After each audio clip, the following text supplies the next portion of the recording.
Generic product knockoffs are an American tradition. For every transformer, there's a transmorpher. The world of sodas is no exception. Ersatz soft drinks are everywhere, and a lot of them are made by the company Shasta. How do they avoid getting sued out of existence? Well, today we're bubbling up the answer to how Shasta keeps getting away with this.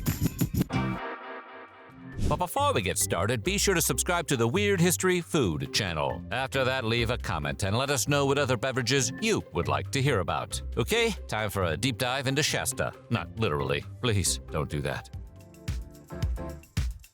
As a company, Shasta goes all the way back to 1889. That's the same year Butch Cassidy robbed his first bank, the Eiffel Tower opened for business, and Mark Twain released A Connecticut Yankee in King Arthur's Court. But while it's fun to think about Mark Twain chugging a Shasta, the disappointing truth is that in 1889, Shasta only sold bottled water. In fact, it started as the Shasta Mineral Springs Company. Located conveniently at the base of Mount Shasta in Siskiyou County, California, the company sold water bottled from Shasta Springs. And now you know where the name comes from. The company eventually expanded its product line, offering flavored water beverages as early as the 1920s. It wasn't until 1931 that Shasta started selling soda, a ginger ale to be precise. And by then, Mark Twain was long dead.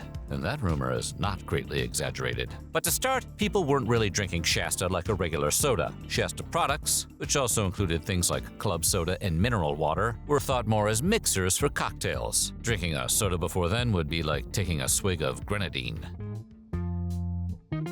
By the 1960s, Shasta was a full-on soda company purchased by Consolidated Foods, the company that later started going by the more personable-sounding name EERILY. Under Sarah's guidance, Shasta grew into a nationally recognized brand. By the 1980s, they decided to increase their marketing budget to raise their profile. To that end, they figured they would need a new advertising jingle, and to write that jingle, they would turn to the single most obvious possible candidate for the job: industrial metal band Ministry's frontman, Al Jorgensen. Yes, that's right. When it came to getting a song for their big new I Want a Shasta campaign, they turned to the same soulful wordsmith who wrote the lines, "I only kill to know I'm alive. So what? So what? Die, die, die, die." But he also wrote From Beer to Eternity, so his authority on beverages can't be denied. In fairness, he wasn't Ministry's Al Jorgensen when Shasta put him on the payroll in 1983. At that point, he was more like Al Jorgensen, the guy who wrote TV jingles to make ends meet. In his own words, "Before Sire Records picked up Ministry, I was writing TV and radio jingles to help support our drug habits, pay the rent, and feed the baby. I did a commercial for Shasta and some stuff for Huffy, and every time I left the studio, I wanted to off myself. If music be the food of love, play on." The 1980s would also bring the now iconic It Has to Be Shasta campaign. And by the 1990s, Shasta made its mark in pop culture. It was name-checked by the Beastie Boys on their iconic album Check Your Head, and made cameo appearances in TV shows like Seinfeld and movies like M. Night Shyamalan's Signs. Swing away, Shasta.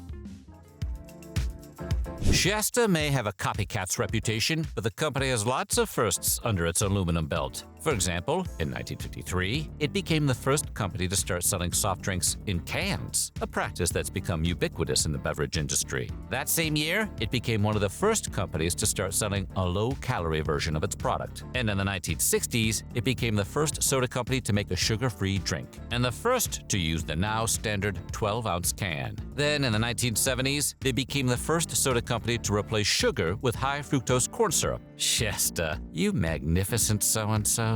All these groundbreaking moves by Shasta were copied by every other soda player in the biz. So it's hard to completely fault Shasta for borrowing a few ideas from the same competitors that borrowed all of theirs. For example, from the folks who make Mountain Dew, Shasta borrowed, well, basically the entire idea of Mountain Dew, half of its name, and the look of its branding. And with all that, they created Mountain Rush, a knockoff soda which is a lot like Mountain Dew, but also brings to mind the Canadian rock band Rush. So it's a win-win. From the good people at Dr. Pepper, the Shasta folks have created the very creatively named knockoff Dr. Shasta. And wouldn't you know it, the can directly references the iconic red and white color scheme that Dr. Pepper has used for decades. And who could forget that memorable jingle, "I'm a Shasta"? Just to prove that truly no one is safe, the Shasta folks fired a shot shot across the bow of Hawaiian Punch with their shamelessly branded Tiki Punch. And we're guessing they would have gone after Kool-Aid too, but who wants to make that guy angry? He knocks down walls when he's in a good mood. Oh yeah!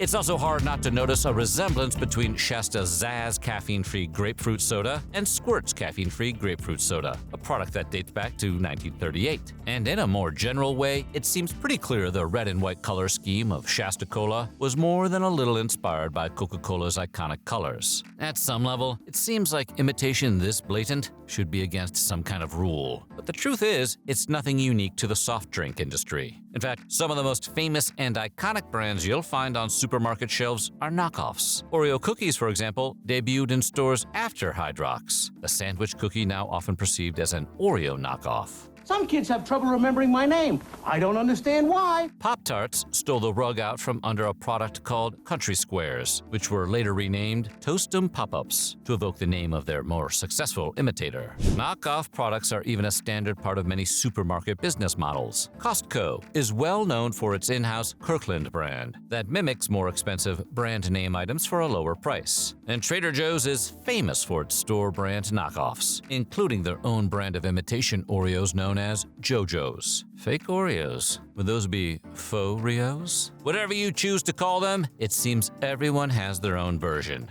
So how is this possible?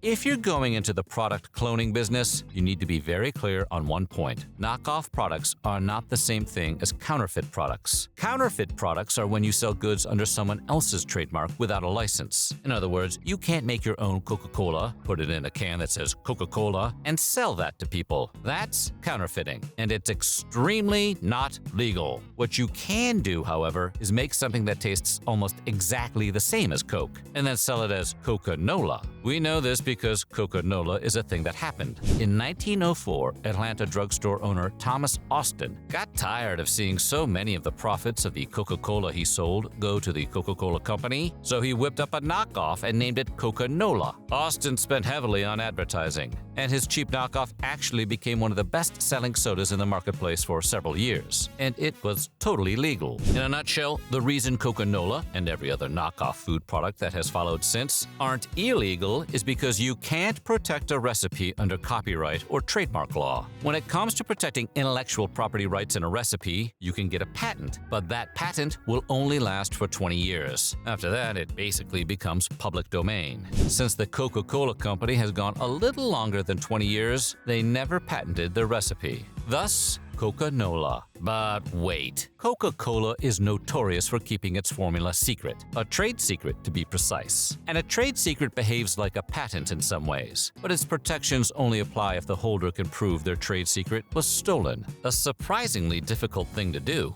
It's the same legal mechanism used by KFC to protect the Colonel's blend of 11 herbs and spices, by Google to protect its search algorithm, and by Hostess to protect the Twinkies' immortality. So, as long as it's never been patented, or if its patent has expired after the 20-year maximum, pretty much anyone is free to use any recipe they'd like. However, there's more to it than that. Shasta Cola may be aping Coca-Cola's colors, but most consumers will agree that it has a pretty distinct trademark from the real thing. Incidentally, that slogan is trademarked. And that's where this whole cola cloning business gets tricky. You see, there are product elements beyond the recipe that are protectable by trademark, such as a product's name, logo, packaging, and design. Coke can't stop you from selling cola, but they can absolutely trademark the shape and design of their glass bottles. And believe us, they have.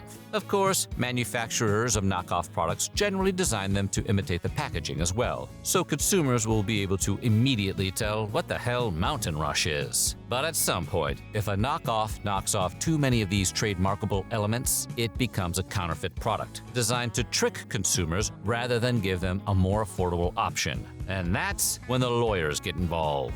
Real lawyers, not knockoffs.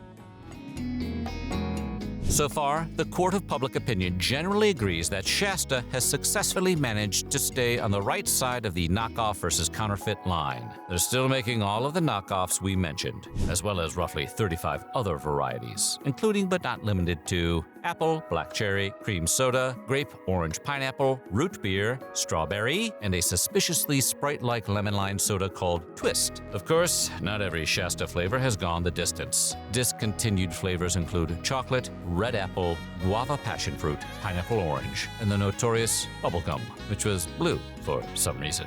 Maybe they should have mixed it with chocolate. These days, Shasta is owned by National Beverage, the same company that owns brands like LaCroix and Faygo. And as of 2024, National is the 11th biggest soda company in the world, with a market capitalization of about $4.5 billion. That's not much compared to the $264 billion of market capitalization claimed by the Coca-Cola Company, but it's nothing to sneeze at. So raise your cans of Mountain Rush high in a toast. It's just what Dr. Shasta ordered. So what do you think? What's your favorite off-brand soda? Let us know in the comments below. And while you're at it, check out some of these other weird history food videos.